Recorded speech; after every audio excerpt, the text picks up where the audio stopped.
Mi padre me abandonó cuando tenía 5 años, pero 20 años después, decidí buscarlo y él me demandó exigiendo una manutención de $2,000. Mi historia no empieza con una tragedia evidente, ni con una de esas escenas cinematográficas donde una niña queda abandonada bajo la lluvia. Empieza con una ausencia silenciosa, una que se volvió parte del paisaje de mi vida desde que tengo memoria. Crecí con mi madre, una mujer terca, incansable y francamente increíble que hizo todo lo posible por darme lo que necesitaba sin nunca permitirse el lujo de colapsar. Ella jamás me habló mal de mi padre, aunque cada vez que preguntaba por él, me respondía con una mezcla de tristeza y rabia contenida que aprendí a leer con los años. Solo me decía que él había decidido irse cuando yo tenía 5 años, que se desentendió y que no quiso saber nada más de nosotras. Para mí, él era un nombre y un apellido en mi acta de nacimiento, nada más. A lo largo de los años, la imagen que formé de ese hombre fue mutando.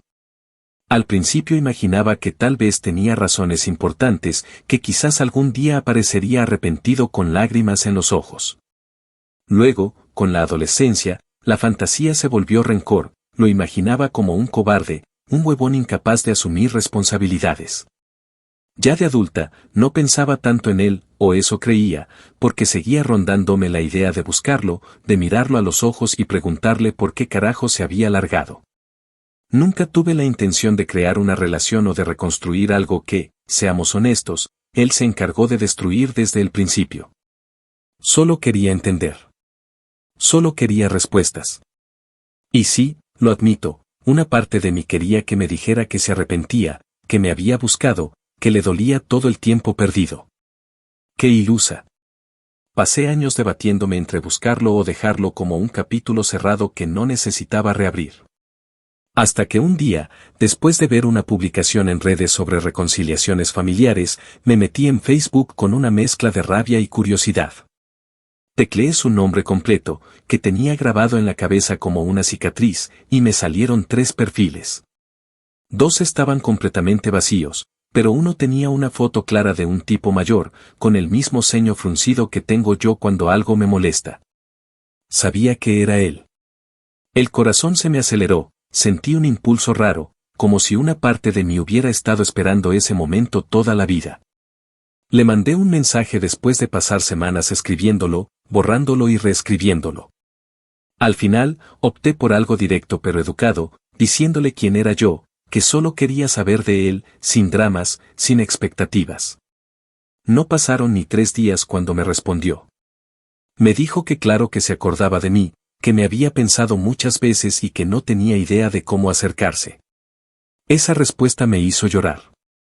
Lloré como una estúpida porque creí que había algo sincero ahí, algo rescatable. Me pidió que nos viéramos, que quería ponerse al día, saber cómo estaba. Yo accedí, con la guardia alta pero con el corazón temblando. Nos vimos en una cafetería modesta del centro, lejos de donde vivo, porque no quería que se acercara a mi espacio. Cuando lo vi entrar, sentí una punzada en el pecho. Era como verme en un espejo deformado por el tiempo. Su cabello estaba más canoso de lo que imaginaba y tenía una mirada cansada, aunque no necesariamente triste. Nos sentamos, pedimos café y hablamos durante casi 2 horas. Me preguntó por mi infancia, por mi madre, por mis estudios, por mi trabajo. Dijo que se alegraba de que me hubiera ido bien, que estaba orgulloso. No sabía cómo reaccionar ante esas palabras. Orgulloso de qué, pensaba yo, si nunca estuvo en nada. Pero me las tragué. Me las tragué por esa parte de mí que seguía buscando algo parecido a un padre. Salimos de ahí con una promesa vaga de volver a hablar. Intercambiamos números, nos escribimos algunos mensajes los días siguientes, pero nada del otro mundo. No había cariño, no había conexión real. Solo un vínculo biológico sostenido por la curiosidad. Aún así, me sentía como si hubiera cerrado una herida vieja. Pero no sabía que lo que en realidad estaba haciendo era abrir una nueva, mucho más profunda, más cruel, más absurda. No pasó ni un mes desde ese encuentro cuando recibí una notificación en mi correo físico. Era una citación. El nombre de mi padre aparecía como demandante, y el concepto me pareció tan surrealista que pensé que era una broma, exigía una pensión de manutención por parte mía, su hija. Decía que yo, como descendiente legal y única heredera posible, debía hacerme cargo económicamente de él porque, según su demanda, vivía en condiciones precarias y yo contaba con los recursos para asistirlo. Decía, textual, que la hija que rescató del abandono moral merece ahora devolver el favor. En ese momento no entendía qué carajos estaba pasando. ¿Cómo puede alguien que me dejó tirada, que desapareció sin mirar atrás, tener la desfachatez de exigirme plata? ¿Y cómo puede siquiera haber una figura legal que le permita hacerlo? Lo que empezó como un intento de cerrar un ciclo se convirtió en el inicio de una pesadilla judicial y emocional que aún me cuesta procesar. Actualización 1. Habían pasado ya 2 semanas desde que recibí esa citación absurda y todavía me costaba asimilar que aquello fuera real. Todo en mí oscilaba entre la incredulidad, la rabia y una especie de parálisis emocional que no me permitía ni dormir bien ni concentrarme en el trabajo. Me sentía en una especie de dimensión alterna donde las leyes estaban completamente patas arriba, donde lo justo no tenía espacio y donde el abandono infantil, al parecer, se premiaba con una pensión generosa pagada por la misma persona que fue víctima de ese abandono. Recuerdo que estuve varios días con el sobre abierto encima de la mesa del comedor, leyéndolo en bucle como si en alguna relectura repentina fuera a descubrir que todo era un malentendido, una confusión, que ese nombre no era el mío o que había una coma mal puesta que lo invalidaba todo. Pero no. Cada palabra estaba clara y maliciosamente bien redactada. La demanda, según decía, se basaba en una figura legal que existía en nuestro país, una que yo desconocía por completo hasta ese momento, y que permitía que padres en situación de vulnerabilidad económica pudieran solicitar manutención a sus hijos adultos si existía vínculo legal entre ellos. Y ahí estaba la trampa más cínica de todas, él me había dado su apellido. Aunque nunca cumplió con su rol como padre, aunque me dejó literalmente a la deriva cuando apenas entendía qué significaba la ausencia, legalmente él figuraba como mi progenitor. Esa única acción, poner su firma en un acta, lo convertía en alguien con derecho sobre mí. Me hervía la sangre pensar que ese mismo apellido que tantas veces quise borrar, que cargué con vergüenza y silencio durante años, ahora era el instrumento que ese hijo de puta estaba usando para meterme en un proceso judicial con la intención de sacarme $2,000 mensuales como si yo le debiera algo. Como si fuera yo la que lo abandonó. En su solicitud, se atrevía a escribir que había vivido todos estos años marcado por la culpa, que había intentado buscarme en reiteradas ocasiones, y que al reencontrarse conmigo sintió que una herida se sanaba. Sí, así lo redactó, poético y manipulador, como si fuera un mártir rescatado del olvido, y no el cabrón que me dejó con una madre agotada que apenas podía pagarse el transporte al trabajo. También adjuntó informes médicos, que luego me enteraría eran reales pero exagerados hasta el delirio, donde decía que tenía problemas cardíacos, complicaciones respiratorias y un cuadro depresivo crónico. Lo vendió todo como si fuera un pobre viejo enfermo al que su hija, ahora exitosa y solvente, no quería ayudar por rencor o egoísmo. Se atrevió a poner en el documento que yo era una mujer económicamente estable, con propiedad privada y buen ingreso mensual. Como si tener un trabajo decente y una casa pequeña fuera motivo suficiente para que alguien viniera a clavarme una factura emocional retroactiva por una paternidad que él mismo decidió no ejercer. La primera persona a la que llamé, apenas pude recuperar el aliento, fue a mi mamá. Ella estaba en shock. Le leí todo el documento por teléfono, y hubo un momento en que solo escuchaba su respiración agitada. Me dijo que eso no podía ser, que ningún juez con 2 dedos de frente podría avalar semejante disparate. Pero debajo de su indignación, yo detecté algo más, una culpa silenciosa, un miedo sutil que no se atrevía a nombrar. Supongo que se sintió responsable, como si al no haberlo denunciado, al no haberlo forzado legalmente a cumplir con su deber de padre durante mi infancia, le hubiera dejado las puertas abiertas a esta locura. Yo no la culpaba, nunca lo haría, pero entendía perfectamente por qué se sentía así. Durante años hizo lo que pudo, sola, sin ayuda de nadie, y ahora el muy cabrón aparecía como si tuviera derecho a exigirnos algo, como si fuera él el que había puesto el cuerpo y el alma durante las madrugadas de fiebre. En las reuniones escolares, en los días sin comida suficiente. Lo siguiente que hice fue buscar asesoría legal. Encontré a una abogada recomendada por una compañera del trabajo, una mujer joven pero con una mirada afilada que me inspiró algo de confianza apenas entré en su oficina. Le conté todo, desde el principio, sin ocultar nada, y ella me escuchó con una mezcla de desconcierto y concentración absoluta. Me explicó que, efectivamente, la ley existía, que había sido creada con la intención de proteger a padres ancianos abandonados por sus hijos, pero que se estaba empezando a usar de forma torcida por algunos que simplemente querían aprovecharse de vacíos legales y relaciones rotas. Me dijo que mi caso era difícil, pero no imposible, que habría que armar una defensa sólida, que necesitaba pruebas, muchos documentos, testimonios si era posible. Y me advirtió, sin anestesia, que si el juez era de esos que se inclinaban por los lazos de sangre más que por los hechos, podía terminar perdiendo. No me prometió nada. No me vendió humo. Y eso, irónicamente, fue lo que me convenció de contratarla. En los días siguientes, me dediqué a recolectar todo lo que pudiera ayudarme, fotografías, cartas, registros escolares sin firma de padre, facturas médicas pagadas por mi mamá. Incluso mi historial psicológico que incluía referencias al abandono paterno. Todo me servía.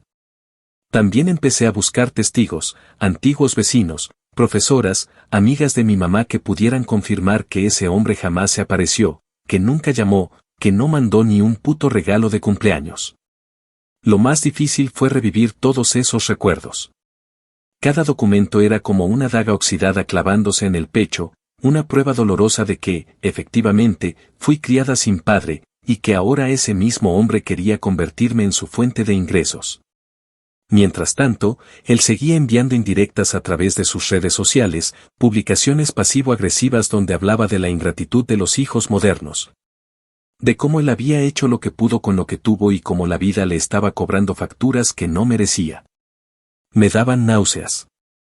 Lo bloqueé de todos lados, no porque me afectaran sus palabras, que sí lo hacían, sino porque me hervía tanto la sangre que me sentía capaz de ir a su casa y escupirle en la cara. Mi rabia ya no era por su abandono, eso ya lo había llorado y procesado a lo largo de los años. Ahora era por su desfachatez, por su cinismo, por su miserable intento de arruinarme la vida por segunda vez. Y lo peor era saber que el sistema, ese que se supone que debe proteger a los que han sido vulnerados, podría estar de su lado. La pesadilla apenas comenzaba, pero ya podía sentir el peso aplastante de una injusticia que venía vestida de legalidad. Actualización 2. Habían pasado poco más de 2 meses desde que recibí la maldita citación, y aunque el impacto inicial ya no me dejaba paralizada, la pesadez emocional seguía clavada como una piedra en el estómago. Me encontraba metida hasta el cuello en el proceso judicial más absurdo y grotesco que me hubiera imaginado jamás. La demanda de mi padre, ese sujeto que me abandonó cuando apenas era una niña de 5 años, avanzaba sin detenerse. Y con cada paso el sistema me dejaba más claro que la lógica y la justicia no siempre caminaban de la mano. El caso ya había sido admitido formalmente por el tribunal y la primera audiencia preparatoria estaba fijada para la semana siguiente. Mientras tanto, yo seguía recolectando cada puto papel, cada testimonio, cada minúsculo rastro de abandono que pudiera probar lo evidente, que ese hombre no había sido un padre, ni siquiera un conocido, sino un fantasma irresponsable que ahora pretendía cobrarme retroactivamente por una paternidad que nunca ejerció. Mi abogada, a pesar de su serenidad casi quirúrgica, empezaba a mostrarse preocupada. Me decía que el juez asignado tenía fama de inclinarse por interpretaciones muy conservadoras del deber filial, que había fallado en casos similares priorizando el vínculo de sangre por encima de los antecedentes emocionales o históricos. En otras palabras, un tipo que creía que tener el mismo apellido bastaba para imponer responsabilidades, sin importar si ese vínculo había estado vacío durante décadas. Yo trataba de mantener la calma, pero por dentro era un volcán de impotencia. Dormía mal, comía poco, y empecé a tener episodios de ansiedad que me dejaban con el pecho apretado, como si un puño invisible me estuviera cerrando la garganta. La preparación para la audiencia fue desgastante. Tuvimos que repasar minuciosamente todos los documentos que había logrado conseguir, constancias escolares donde figuraba solo mi madre como representante legal. Informes médicos de cuando era niña que confirmaban que siempre fue ella quien se encargó de mí. Extractos bancarios de los últimos años de mi adolescencia que mostraban que yo misma empecé a generar ingresos desde joven para ayudar en la casa. También logramos que 2 vecinas de mi infancia aceptaran testificar, mujeres que habían visto durante años cómo mi madre se partía el lomo para sacarme adelante sola. Y que confirmaban que jamás vieron a ese hombre visitarnos, ni una sola vez. Cada testigo, cada papel, cada línea, era una pequeña piedra en el muro de defensa que intentábamos construir, aunque sabíamos que no era invulnerable. Del otro lado, él también armaba su show. No solo contaba con un abogado más viejo y más experimentado que el mío, sino que había conseguido un par de testigos que, según nos enteramos, eran amigos suyos de años recientes. Tipos que aseguraban haberlo escuchado hablar de mí constantemente, que decían que él sufría por no estar conmigo, que su salud se había deteriorado por la angustia de haber sido separado de su hija. Era un libreto de novela barata, pero que en manos de un sistema oxidado y emocionalmente manipulable, podía resultar efectivo. También había presentado una declaración escrita donde afirmaba que había intentado buscarme en varias ocasiones durante mi adolescencia, pero que mi madre le cerró la puerta con amenazas. Y que ahora que por fin había podido verme, esperaba con todo el corazón que no le diera la espalda. Leer ese documento fue como recibir una cachetada con guante de plomo. No solo tergiversaba los hechos, sino que lo hacía con un tono de mártir, como si él fuera la víctima de una historia de abandono donde yo, la hija, era la figura ingrata que prefería ver a su progenitor enfermo y en la ruina antes que tenderle la mano. Mi madre, al ver todo eso, tuvo una crisis. Recuerdo esa noche como si estuviera sucediendo mientras escribo esto. Se sentó en el borde de mi cama con los ojos enrojecidos y me dijo, con la voz rota, que sentía que todo era culpa suya. Que si hubiera luchado más, si hubiera puesto una demanda contra él cuando yo era niña, si lo hubiera obligado a cumplir, tal vez hoy no estaríamos en esta situación. Le tomé la mano, la abracé, y le dije lo mismo que le he dicho toda mi vida, que ella hizo lo mejor que pudo, que hizo más de lo que cualquiera hubiera hecho en su lugar, que si alguien merecía una pensión era ella. No ese cabrón sinvergüenza. Pero entiendo por qué se sentía así. A fin de cuentas, esto no solo era una guerra legal, era una herida abierta que volvía a sangrar en el peor momento posible. Finalmente, llegó el día de la audiencia preliminar. Entré a esa sala con el estómago revuelto y las manos frías. Él ya estaba ahí, sentado con su abogado, vestido con ropa vieja y una expresión supuestamente compungida.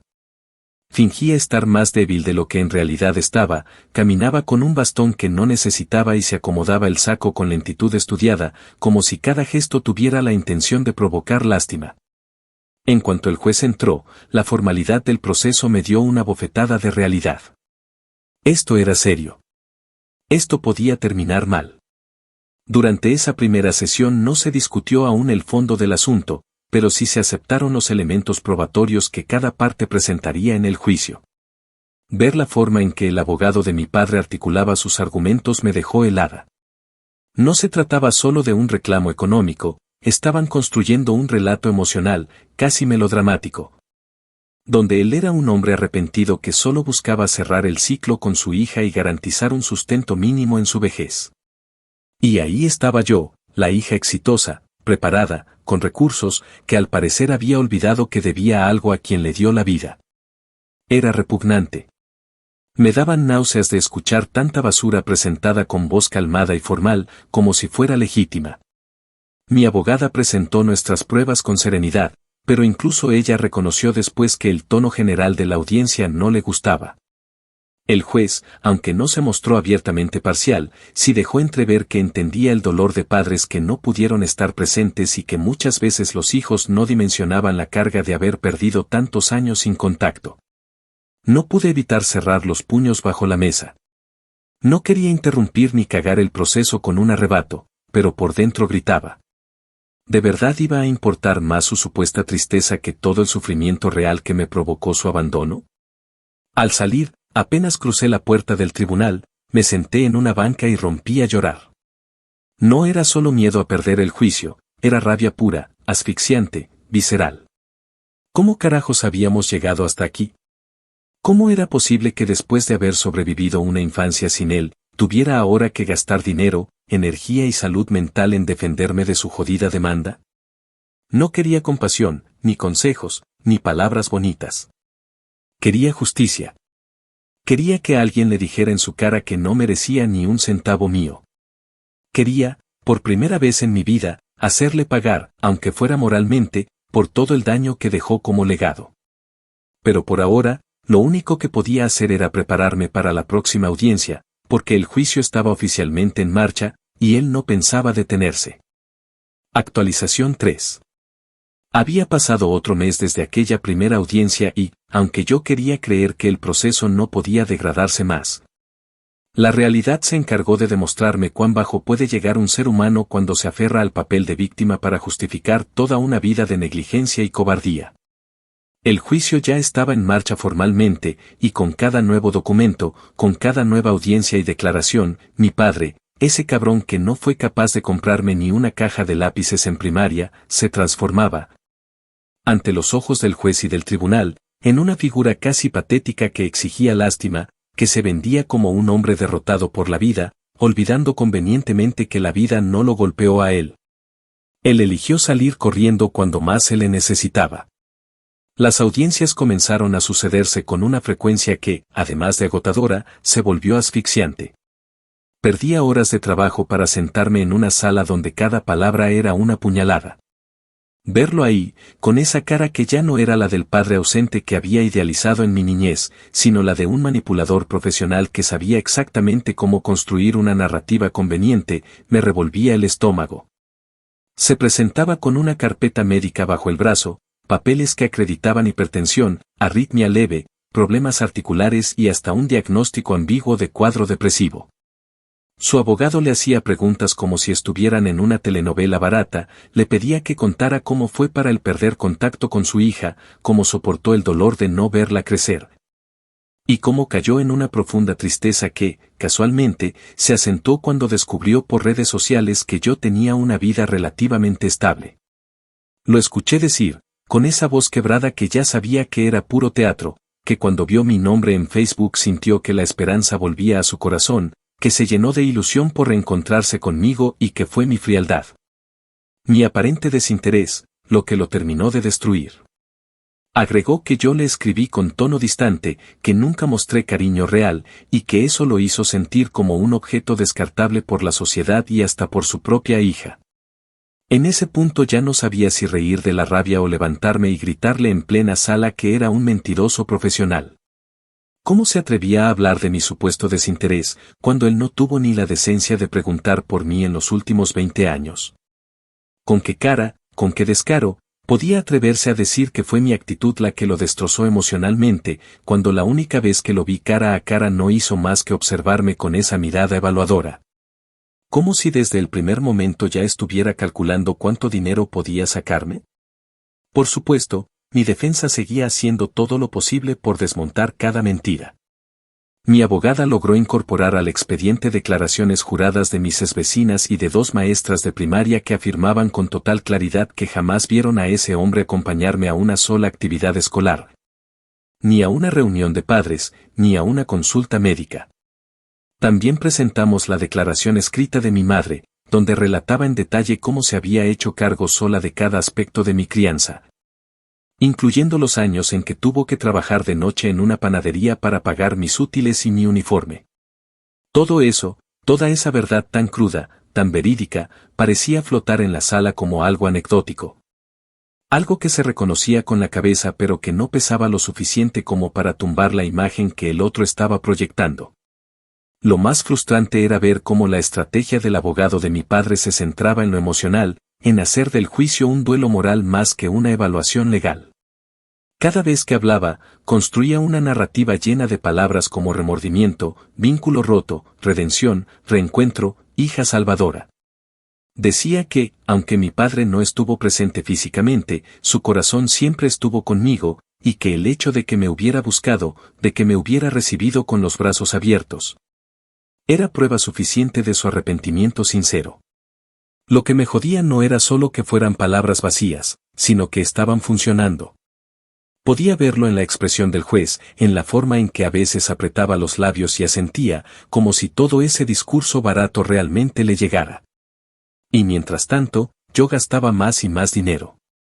Los honorarios de la abogada, los traslados, los certificados médicos y psicológicos, los días no trabajados, todo comenzaba a apretar mi economía, y el nudo en mi estómago se hacía más grande con cada factura. Me di cuenta de que estaba peleando no solo por proteger mi cuenta bancaria, sino por conservar la dignidad que ese hombre quería arrebatarme con su farsa. Porque esto ya no era solo una disputa legal, era una pelea por la verdad. La verdad de que fui criada por una madre sola que nunca pidió ayuda a nadie.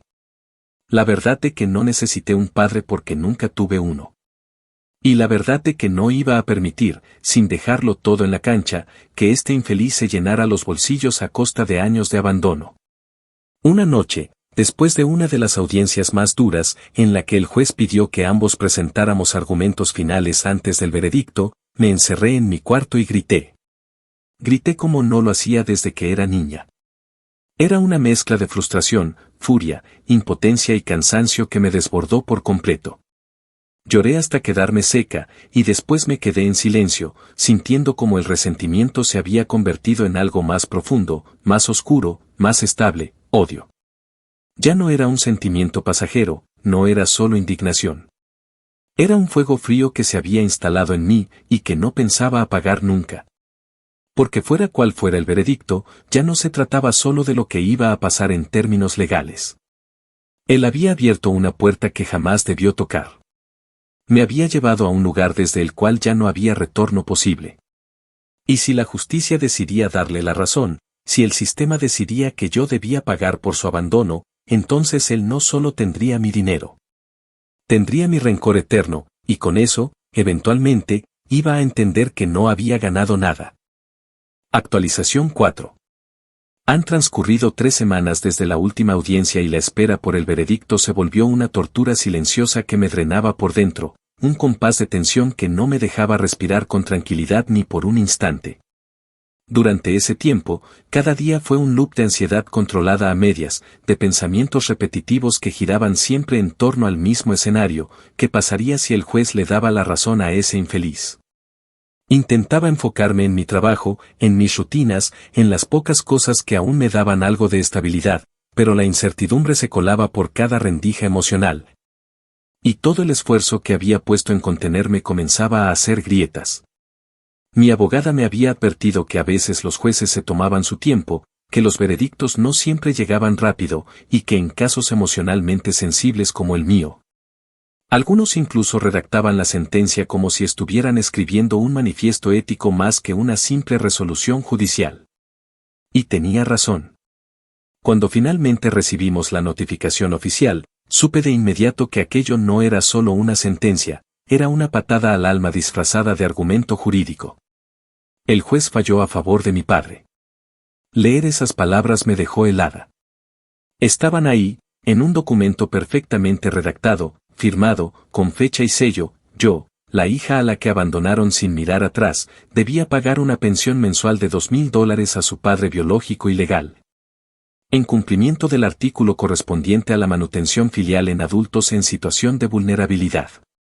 Según la sentencia, mi padre había demostrado una condición médica suficientemente delicada y una carencia económica que justificaba la asistencia obligatoria de su única hija.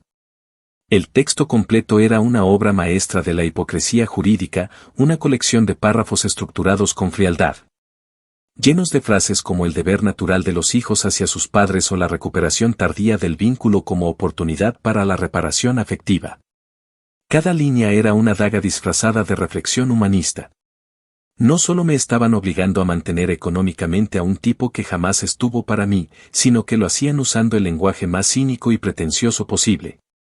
Como si al hacerlo me estuvieran dando el privilegio de redimir la historia de abandono que él mismo creó. No lloré al leer la sentencia. No grité. No rompí nada. Simplemente me quedé ahí, sentada frente al escritorio, sintiendo como una parte de mí, la parte ingenua, la que todavía creía que la justicia tenía algo que ver con la verdad, se apagaba sin hacer ruido. Recuerdo que mi abogada me llamó al poco rato, Me explicó que aún existía la opción de apelar, que el fallo era discutible, que había elementos mal valorados y que podía solicitarse una revisión en una instancia superior. Pero también me dijo algo que ya intuía, que eso tomaría tiempo, más dinero, más desgaste, y que mientras tanto yo tendría que empezar a pagar, porque la sentencia era ejecutiva de inmediato. En otras palabras, el tipo ganaba. Aunque más adelante lo revirtiéramos, ya había ganado. Y con eso, ya me había jodido. Llamé a mi madre esa noche. Me escuchó en silencio durante todo el relato, sin interrumpirme. Cuando terminé, solo dijo que lo sentía, que deseaba haber podido protegerme de todo esto, y que ese hombre no merecía ni un centavo mío. Le dije que ya no era cuestión de merecimientos. Que ahora era una cuestión de supervivencia. Tenía que reorganizar toda mi vida para cumplir con una sentencia que jamás debió existir. Tenía que sacar $2,000 mensuales de un sueldo que apenas me alcanzaba para sostener una vida estable, pagar hipoteca, servicios, comida, transporte y deudas mínimas. Era insostenible. Y lo más irónico es que el tribunal nunca se detuvo a preguntarse qué efecto tendría esa decisión en mi vida, como si yo fuera un cajero automático con conexión emocional rota. Lista para transferir dinero sin consecuencias personales. Los días siguientes fueron un infierno silencioso. Tuve que contactar al banco para poner en pausa la hipoteca.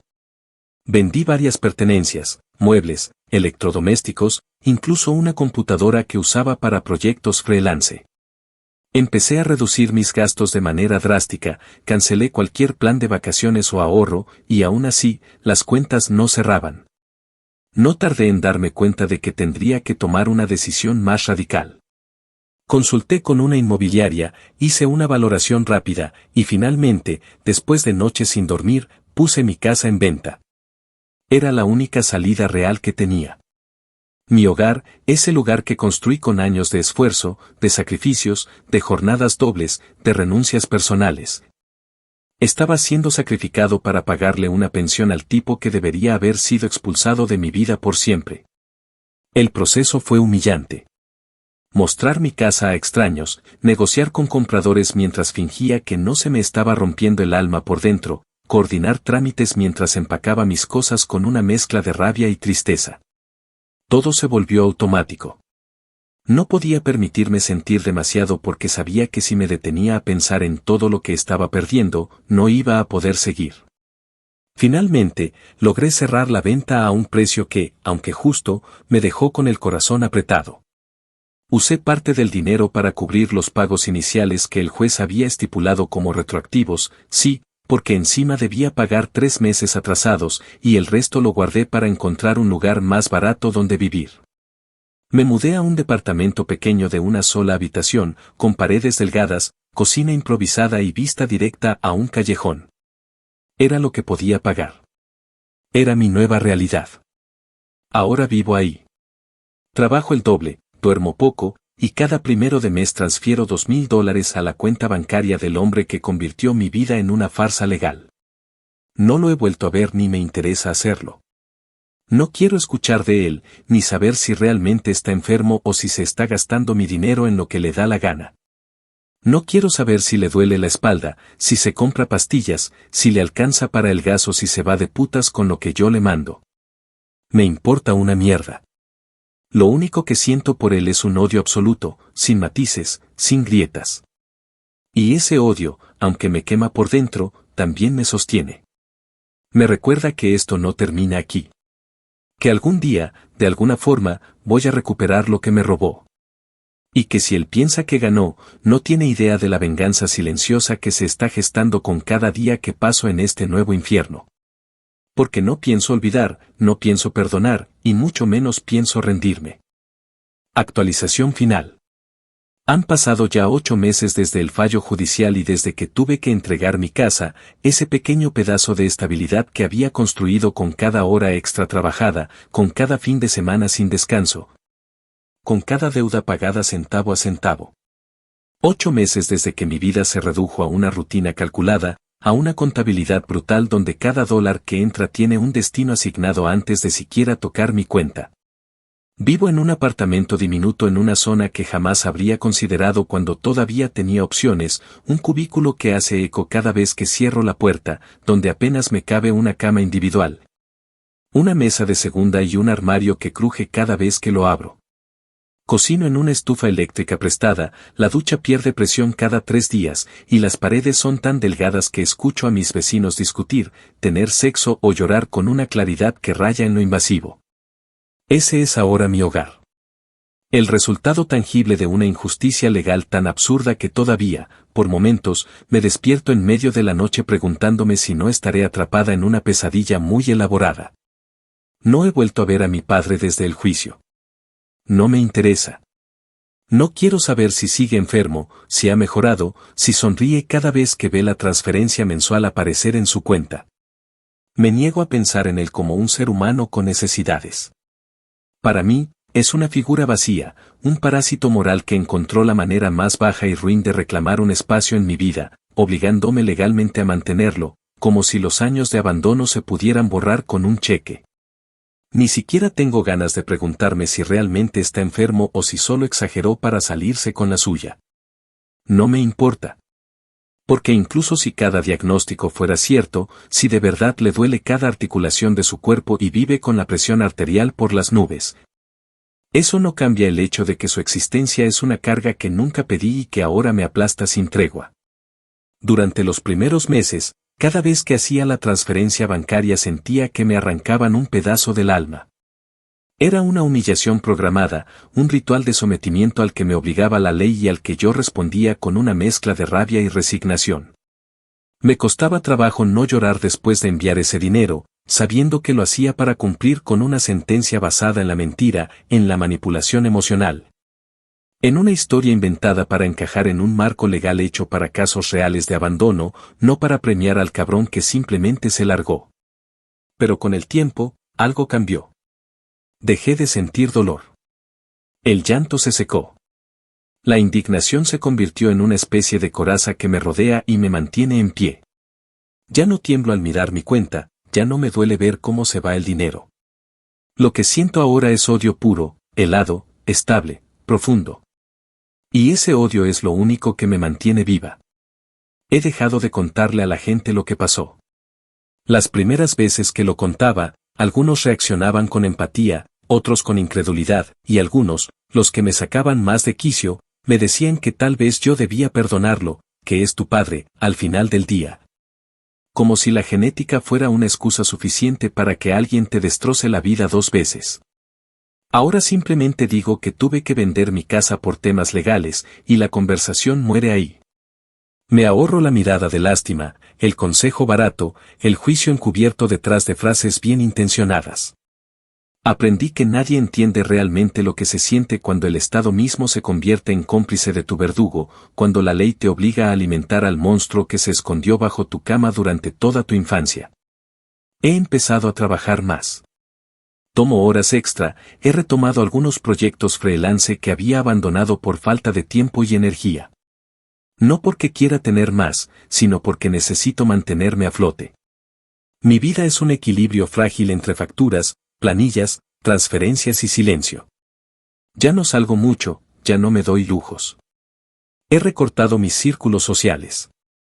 La gente se cansa de estar cerca de alguien que vive con una nube negra sobre la cabeza, aunque no lo digan en voz alta. Me volví más fría, más pragmática. El juicio, la sentencia, la pérdida de la casa, todo me transformó en una versión más seca de mí misma, menos confiada, más calculadora. Y no me disculpo por ello. A veces me pregunto si todo esto fue una lección, si hay algo que debía aprender en medio de tanto caos. Pero, honestamente, no quiero justificar lo que pasó. No hay enseñanza aquí. No hay redención, no hay moraleja.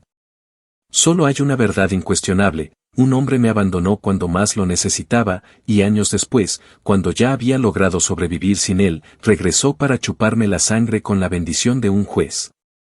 Esa es la historia. Eso es lo que queda. Lo que sí sé es que no voy a olvidarlo. No pienso dejarlo pasar como una anécdota amarga. Esta situación me cambió, y algún día, de una forma que aún no tengo del todo clara, voy a revertir este desequilibrio. No me refiero a dejar de pagar o romper la ley. No soy estúpida. Me refiero a que mi vida no va a terminar en este agujero. Estoy planeando, observando, aprendiendo. Cada día que paso en este departamento minúsculo, cada dólar que transfiero con los dientes apretados, cada noche que paso en vela imaginando otra vida, me voy construyendo a mí misma desde el rencor. Y ese rencor será el combustible para algo mayor. Porque si mi padre pensó que con esto ganaba, que se salía con la suya, que podía al fin obtener de mí lo que no obtuvo cuando decidió desaparecer, está más jodido de lo que cree. Puede que ahora esté disfrutando cada centavo, creyendo que me venció, que me arruinó. Pero se le olvida una cosa, yo ya sobreviví una vez sin él. Puedo hacerlo de nuevo. Y esta vez, voy a construir algo que no podrá tocar jamás. Porque su herida no me mató. Me hizo peligrosa. Y aunque no lo sepa todavía, yo ya estoy preparando mi propia versión de justicia. Una que no se dicta en tribunales, pero que, tarde o temprano, llega con el mismo peso.